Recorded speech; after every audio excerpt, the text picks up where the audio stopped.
Fearless martial spirit के पिछले episode में हमने देखा था वहां पर सन शू आ गया था जो यान शिंगे को भला बुरा कह रहा था, जिसके बाद शाओ फैंग उसे मारने लगता है। ये देखते ही वो बहुत ज्यादा गुस्सा हो जाता है और सन शू पर हमला करने वाला होता है। तभी शिंगे अपनी पावर से उसे पीछे हटने पर मजबूर कर देता है, जिसके बाद शाओ फैंग को अपने पास बुला लेता है। अब आगे इस एपिसोड की शुरुआत में हम देखते हैं कि शाओ फैंग अपने मास्टर से पूछता है क्या आपकी कल्टीवेशन ठीक हो चुकी, जिसमें वो सर हिलाते हुए मना कर देते हैं। जिसके बाद वहाँ पर सन शू कहने लगता है अब तुम्हारी कल्टीवेशन हमेशा ही डिवाइन गेट रिलम में ही अटकी रहेगी और तुम जिंदगी भर यहीं पर रहोगे। जिसके बाद यान शिंग्यू भी कहने लगता है सीनियर शुनशु, मेरा आपके साथ कंपटीशन करने का कोई भी इरादा नहीं है आउटर साइड के एल्डर बनने के लिए। लेकिन शुनशु यान शिंग्यू की एक भी बात सुनने के लिए तैयार नहीं था और अपनी किक से यान शिंग्यू पर हमला कर देता है, जिसे शिंग्यू अपने हाथ से आसानी से रोक देता है और शाओ फैंग को पीछे हटने को कह देता है। जिसके बाद शुनशु यान शिंग्यू पर पंच मारने की कोशिश करता है, लेकिन उसे भी यान शिंग्यू आसानी से रोक देता है। दूसरी तरफ हम शाओ फैंग को देखते हैं जिसे अंकल ली ने पकड़ लिया था। तभी हम देखते हैं शनशु एक हमला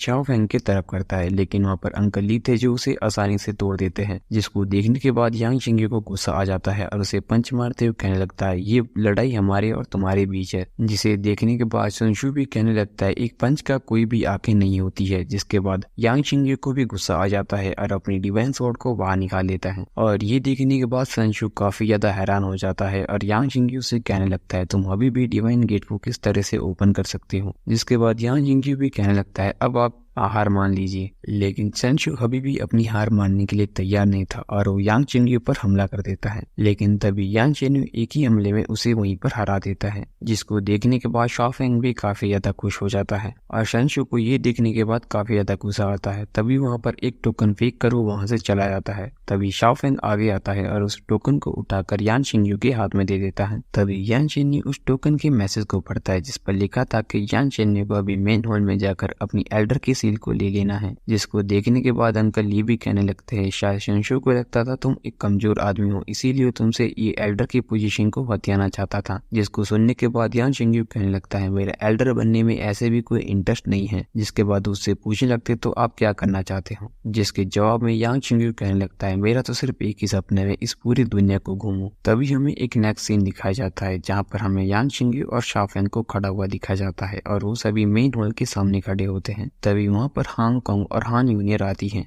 तभी हांगकांग शिन्यू से कहने लगता है कि आप यहाँ पर क्या कर रहे हो, मैं स्पिरिट क्रिस्टल लेकर आपके ही वहाँ पर आ जाता। जिसको सुनने के बाद शिन्यू कहने लगता है आपको चिंता करने की जरूरत नहीं है, मैं यहाँ पर एल्डर सील लेने आया था, इसीलिए मैं आपको परेशान नहीं करना चाहता था। तभी वहाँ पर हांग यू भी शाओ फैंग से पूछने लगती है कि तुम्हारी हाइट क्यों नहीं बढ़ी। जिसके बाद वो दोनों वहाँ पर खेलने लगते हैं। तभी हांगकांग और हान शिन्यू भी वहाँ पर आपस में बातें करने लगते हैं। तभी वहाँ से शिंग्यू 3 लोगों को आते हुए देखता है जिसमें युनशु और सन शू भी थे। तभी युशु को देखकर शाओ फैंग वहाँ पर उसे हाई करता है, लेकिन उन दोनों को ही इग्नोर करके वहाँ से चली जाती है। तभी ये चीज देखकर हांगकांग शिन्यू से कुछ कहने लगता है, लेकिन अपनी गर्दन हिला के कहने लगता है अब युशु एक छोटी बच्ची नहीं रही है। जिसके बाद हांगकांग बात बदलते हुए कहने लगता है क्यों ना अगली बारी हम जब मिले तो ड्रिंक करने जाए। जिसके बाद वहाँ पर शाओ फैंग कहने लगता है नहीं मास्टर अभी इंजर्ड है, तब वो ड्रिंक नहीं कर सकते। जिसके बाद हान यू उससे कहने लगती है तब क्यों ना तुम मास्टर के बदले ड्रिंक कर लो। जिसको सुनने के बाद शाओ फैंग कहने लगता है नहीं मैं तो अभी छोटा हूँ ना, इसीलिए मैं नहीं ड्रिंक कर सकता। जिसके बाद वो सभी हंसने लगते हैं। तभी हमें रात का सीन दिखाया जाता है। यान शिंग्यू बाहर आता है। तभी अंकल ली भी वहाँ पर आ जाते हैं और उसे कहने लगते हैं कि शाओ फैंग सो चुका है। जिसके बाद शिंग्यू भी कहने लगता है अच्छा तो वो पहले से ही सो चुका है। जिसके बाद अंकल ली कहने लगते हैं यूशु अब एक होने वाली डिसेबल बन गई है और मैंने सुना है कि सेक्ट मास्टर की उससे काफी ज्यादा आशाएं हैं। तभी शिंग्यू उससे कहने लगता है यूशु एक काफी ऑनरेबल डिसेबल है और वैसे भी फ्यूचर में उससे भी बेहतर बन जाएगी। जिसके बाद अंकल ली भी कहने लगते हैं मुझे लगता है कि यूशु ने ही तुम्हें एक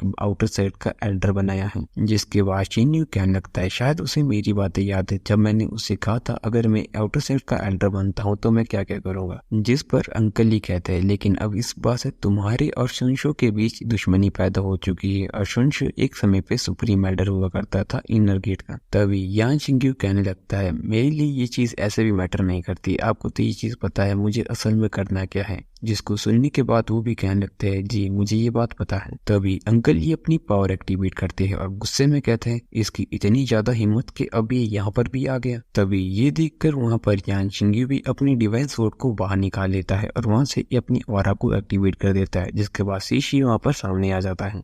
जिसके बाद शीशी कहने लगता है अब तो तुम पहले से भी फास्ट स्वॉर्ड को चला सकती हो। तभी ये बात सुनकर शिंग्यू कहने लगता है इस बात के लिए तो मुझे तुम्हें धन्यवाद करना चाहिए। तभी ये देखकर वहाँ से शीशी भागने लगता है, जिसके बाद अंकल ही उसका पीछा करने लगते हैं। लेकिन तभी शीशी वहाँ से गायब हो जाता है और एक ब्लैक स्मोक पूरी तरह से शिंग्यू को घेर लेती है, लेकिन उसे अपनी पावर से हटा देता है और कहने लगता है शीशी आज तुम मुझसे बचकर नहीं जा पाओगे। जिसके बाद शिंग्यू उसे चारों तरफ देखने लगते हैं, लेकिन उसे शीशी कहीं भी दिखाई नहीं देता। तभी उसे कुछ रियलाइज होता है और वो दरवाजे की तरफ देखते हुए कहते हैं शीशी तुम्हारी हिम्मत कैसे हुई। तभी अंकल ली और शिंग्यू दोनों ही उसकी तरफ आगे बढ़ते हैं। तभी वो दरवाजा खोल के अंदर चले जाता है। तभी हम देखते हैं अंदर से शाओ फेंग के चिल्लाने की आवाज आती है। तभी फेंग की आवाज सुनकर वहाँ पर शिंग्यू भी उस पर हमला कर देते हैं, लेकिन तभी शीशी वहाँ पर फेंग को आगे कर देता है, जिसके बाद शिंग्यू अपना हमला वहीं पर रोक देते हैं। तभी अंकल ली भी उस पर पीछे से हमला कर देते हैं, जिसके बाद शीशी शिंग्यू से कहने लगता है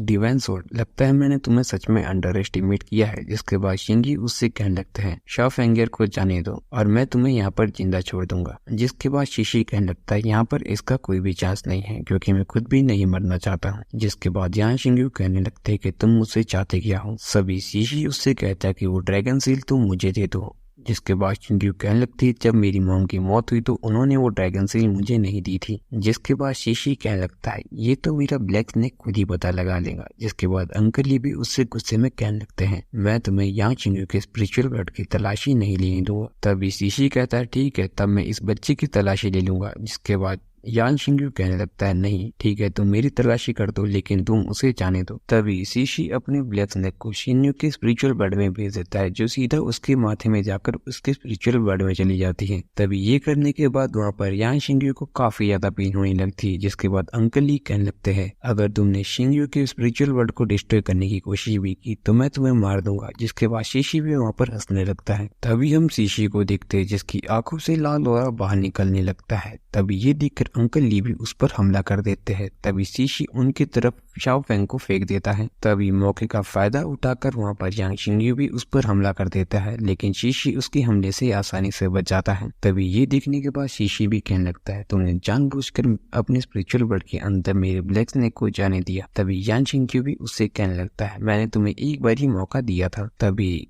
यान शिनी अपनी मल्टीपल स्वॉर्ड टेक्निक से शीशी पर हमला कर देता है, जिसमें से एक स्वॉर्ड सीधा शीशी को लग जाती है। जिसके बाद यान शिनी सीधा उसके पीछे आ जाते हैं और उसे वहीं पर घायल कर देते हैं। तभी हम देखते हैं शीशी नीचे जाकर अपने ब्लैक शैडो स्नेक को बाहर निकालता है। जिसके बाद यान शिंगी भी अपनी डिवाइन स्वॉर्ड की फुल पावर को एक्टिवेट कर देता है। तभी उन दोनों के हमले एक दूसरे से टकराते हैं। तभी उन दोनों के धमाके से वहाँ पर बहुत ज्यादा स्पिरिचुअल एनर्जी रिलीज होने लगती है। तभी हमें वहाँ पर उन दोनों के धमाके से काली धूल दिखाई जाती। तभी वहाँ से अंकल ही बाहर आते हैं जो वहाँ पर शीशी के मास्क को देखते हैं। तभी वहाँ पर यान शिंग्यू भी कहने लगते हैं कि मैंने उसे जानबूझकर जाने दिया। जिस पर अंकल ली वहाँ पर कहने लगते हैं नहीं तुमने ठीक किया, तुमने उसे वैसे भी फोर्सफुली उसकी ही मार्शियल स्पिरिट को डिस्ट्रॉय करवा दिया। तभी हमें शिंग्यू को दिखाया जाता है जो अपनी पावर को वहाँ पर शाओ फेंग पर इस्तेमाल करता है, लेकिन उसे कुछ गड़बड़ महसूस होती है। तभी अगले सीन में हमें शाओ फेंगर को सोते हुए दिखाया जाता है। तभी वहाँ पर शाओ फेंग की आंखें खुलती है जो कि यान शिंग्यू की बात सुनता है जो हांगकांग से कहता है कि शीशी ने शाओ फेंगर के डेंटियन को तोड़ दिया है। तभी शाओ फेंगर को भी रात का सीन याद आने लगता है जहाँ पर शीशी उसके रूम में आता है और उसे गर्दन से उठा देता है। जिसके बाद उसकी बॉडी से कुछ काली एनर्जी बाहर आती है, जिसको देखने के बाद शाओ फेंगर को काफी ज्यादा गुस्सा आता है। तभी ये सब शिंग्यू वहाँ पर देख रहा होता है। तभी शिंग्यू उसे आवाज देता है। तभी शाओ फेंग कहने लगता है नहीं मास्टर, कोई भी चिंता करने की जरूरत नहीं है, वैसे भी मेरा मेरिडियन तो पहले से ही ब्लॉक था जिस वजह से मैं कल्टीवेशन बिल्कुल भी नहीं कर पाता था। जिसे सुनकर हांगकांग कहने लगते हैं तुम ऐसा क्यों सोचते हो, वैसे भी तुम्हारे पास रिसोर्सेज के लिए अंकल ली तो है और मैं तुम्हारे लिए और ज्यादा स्पेस्टोन्स लाऊंगा। तभी ये देखकर शाओ फेंग भी खुश हो जाता है। तभी ये देखकर हांगकांग उसे चुप रहने को कहता है और कहने लगता है क्या तुम ड्रिंक करना चाहोगे, जिसे देखकर वो शाओ फेंग मना करने लगता है। तभी हमें उसी रात शाओफेंग को कल्टीवेशन करते हुए दिखाया जाता है, जिसके चारों तरफ एक ब्लैक शेडो बाहर आने लगती है, लेकिन वो थोड़ी भी कल्टीवेशन नहीं कर पाता और खुद ही उदास होते हुए वहाँ पर रोने लगता है। तभी वहाँ पर शिंग्यू आ जाता है जो उसे दिलासा देने लगता है और कहने लगता है मैं तुम्हारे साथ हूँ। तभी शाओफेंग इमोशनल होकर उसे वहाँ पर गले लगा लेता है। तभी वहाँ पर अंकल ली भी बाहर आ जाते हैं जो शिंग्यू को आवाज देते हैं। तभी शिंग्यू भी उनसे कहने लगता है क्या आप जाना चाहते हो, जिस पर अंकल ली कहने लगते हैं कि सीशी अभी बहुत ज्यादा घायल है तो यहाँ पर फिर से तो नहीं आएगा, अब तुम मेरे इन्वेस्टिगेशन के न्यूज का इंतजार करो। और रही बात ट्रेजर हंटिंग वाले मैटर की, तो अभी फैन बहुत ही ज्यादा यंग है तो तुम इसे एक बार ही ध्यान से सोचो, जिस पर शिंग्यू गर्दन हिला देता है। जिसके बाद शाओफेंग भी अंकल ली से पूछने लगता है कि आप यहाँ पर कहाँ जा रहे हो, जिस पर अंकल ली कहने लगते हैं अभी मैं थोड़े दिनों के लिए बाहर जा रहा हूँ, तो मेरी जगह शिंग्यू का ध्यान अब तुम रखोगे और स्पिरिट स्टोन लेने के लिए जाओगे। जिस पर शाओफेंग भी कहता है हाँ बिल्कुल, और मैं मास्टर को बिल्कुल भी परेशान नहीं करूंगा। तभी हमें अगले दिन का सीन दिखाया जाता है जहाँ पर शाओफेंग काफी ज्यादा खुश होता है और उसके हाथ में एक स्पिरिट स्टोन से भरा हुआ बैग होता है। तभी उसके सामने दो पर्सन होते हैं जिसमें एक सनशिन होता है।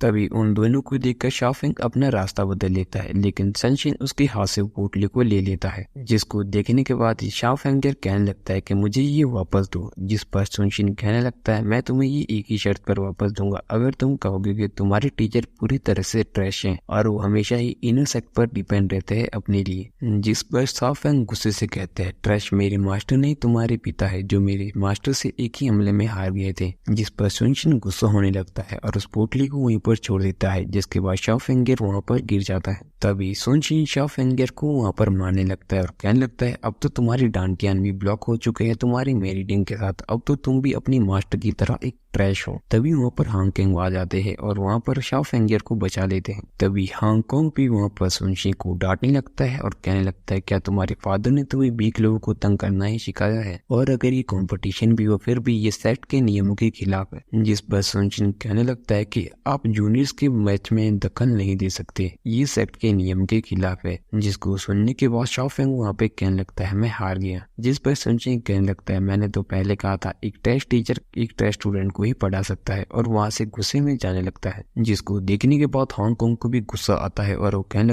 लगता है मुझे सन फैमिली को सिखाना ही होगा, उन्हें अपने मार्शल एंसेस्टर पर बहुत ज्यादा घमंड है। जिसे सुनने के बाद शाओफेंग कहने लगता है अंकल हांगकांग इसे जाने दीजिए मैं बिल्कुल ठीक हूँ। जिसके बाद शाओफेंग हांगकांग से कहने लगता है क्या मेरे फेस पर चोट दिखाई दे रही, क्योंकि अगर ये मास्टर ने देखी तो मास्टर मुझे बहुत ज्यादा डांटेंगे। जिस पर हांगकांग मना करने लगता है और कहने लगता है आओ चलो मैं तुम्हें घर छोड़ देता हूँ। तभी हमें वहाँ पर शिंग्यू को दिखाया जाता है जो कि वहाँ पर एक बुक पढ़ रहा होता है। तभी वहाँ पर शाओफेंग आ जाता है। तभी शाओफेंग को देखकर शिंग्यू भी वहाँ से बाहर आ जाता है। तभी हांगकांग को यहाँ पर देखकर शिंग्यू कहने लगता है तुम यहाँ पर शाओफेंग के साथ क्या कर रहे हो। तभी शाओफेंग अपना मुंह छुपाते हुए वहाँ से अंदर दौड़ जाता है और कहने लगता है मास्टर मैं स्पिरिट स्टोन ले आया। तभी हांगकांग जो कुछ भी शाओफेंग के साथ सनशिन ने किया वो सभी बता देता है और कहने लगता है फ्यूचर में शाओफेंग के साथ और भी ज्यादा हो सकता है। तभी ये बात सुनकर शिंग्यू भी कहने लगता है हाँ तुमने सही कहा, वैसे भी मैं शाओफेंग को हमेशा प्रोटेक्ट नहीं कर सकता, इसीलिए मुझे अपने हर एक काम को तेजी से करना होगा। तभी ये बात वहाँ पर शाओफेंग भी सुन रहा था। तभी ये बात सुनने के बाद हांगकांग कहने लगता है क्या तुम्हें स्पीड अप करना होगा। तभी शिंग्यू बताने लगता है ट्रेजर हंट को, क्योंकि ट्रेजर हंट ही एक ऐसी चीज है जिसके बाद में अपनी मेरिडियन को ठीक कर सकता हूँ, साथ में शाओफेंग का डांटियान भी ठीक हो जाएगा उससे। तभी शिंग्यू पीछे की तरफ देखता है। तभी ये देखकर वहाँ पर शाओफेंग छुप जाता है। तभी शिंग्यू वहाँ पर हांगकांग से कहने लगता है मेरे जाने के बाद तुम शाओफेंग का ध्यान रखना। जिसके बाद हांगकांग कहने लगता है क्या ये भी कोई कहने की बात है, मैं शाओफेंग का ख्याल जरूर रखूंगा। तभी हमें रात का सीन दिखाया जाता है जहाँ पर शिंग्यू एक बुक पढ़ रहा होता है। तभी शाओफेंग उसके सामने बैठा होता है। तभी शाओफेंग शिंग्यू से पूछता है मास्टर क्या आप सही में चले जाओगे। जिस पर शिंग्यू कहने लगता है क्या तुमने हांगकांग और मेरी बातें सुन ली। जिस पर वो हिचकिचाते हुए कहने लगता है नहीं नहीं, मैंने आप दोनों की कोई भी बात नहीं सुनी है, लेकिन अंकल हांगकांग ने आपको सेट के बाहर इंतजार करने को क्यों कहा।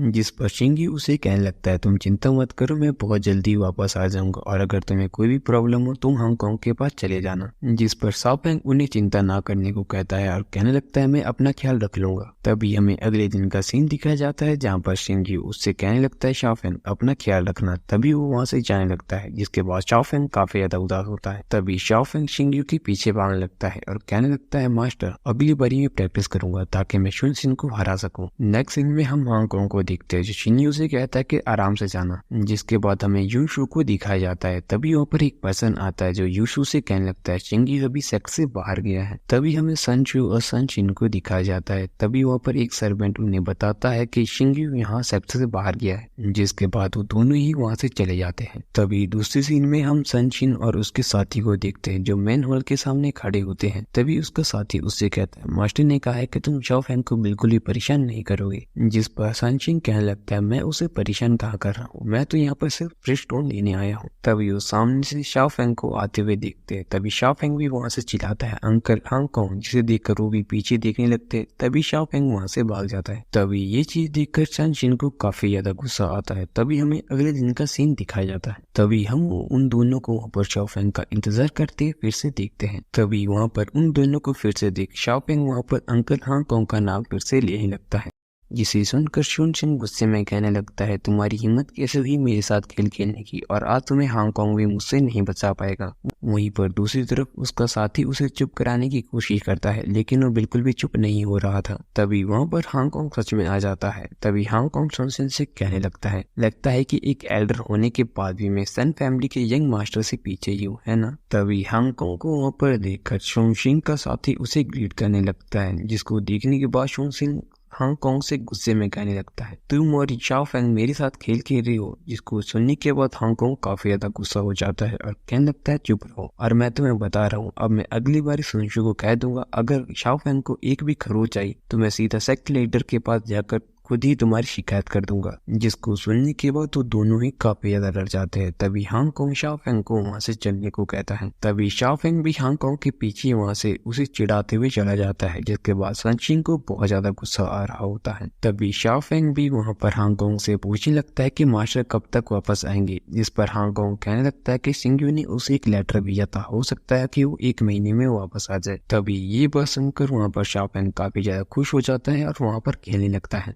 तभी हमें कुछ समय बाद का सीन दिखाया जाता है जहाँ पर शाओफेंग बाहर इंतजार कर रहा होता है और सोचने लगता है कि मास्टर अभी तक क्यों नहीं है, और वहाँ पर चारों तरफ देखने लगता है। तभी वो सोचने लगता है लेटर आके तो अब 1 महीना हो चुका है। तभी हमें अगले दिन का सीन दिखाया जाता है जहाँ पर शाओफेंगर काफी तेजी से भाग रहा होता है, जिसके हाथ में स्पिरिट स्टोन भी होते हैं। तभी उसे हांगकांग की वो बातें याद आने लगती है, जिसमें हांगकांग कहने लगता है कि शिंग्यू पर किसी ने अटैक किया है और वो बहुत ही ज्यादा घायल है। तभी रास्ते में भागते भागते शाओफेंग वहाँ पर गिर जाता है, जिसके बाद स्पिरिट स्टोन की पोटली को वहीं छोड़कर वो अपने मास्टर को दिखने के लिए चला जाता है। दूसरी तरफ हमें शिंग्यू को दिखाया जाता है जो कि काफी ज्यादा घायल होता है। तभी वहाँ पर शाओफेंग आता है जो शिंग्यू को इस हालत में देख के काफी ज्यादा उदास होता है। तभी शिंग्यू उससे कहने लगता है अब इस हालत में मैं तुम्हें और ज्यादा प्रोटेक्ट नहीं कर पाऊंगा, तो अब मुझे इस बात का डर है कि इस सेक्ट में तुम्हारी जिंदगी और ज्यादा मुश्किल हो सकती है और तुम बस थोड़ा सा पेशेंस रखना। जिसके बाद वो बेहोश हो जाता है, जिस पर शाओफेंग कहने लगता है मास्टर आप ज्यादा मत बोलिए और आपको मैं ठीक करने के लिए दवाई लगाता हूँ। तभी वहाँ से दवाई उठाने लगता है, जिसको देखने के बाद शिंग्यू कहने लगता है नहीं ये ऑर्डिनरी ड्रग्स मुझ पर काम नहीं करेगी, क्योंकि मुझ पर एक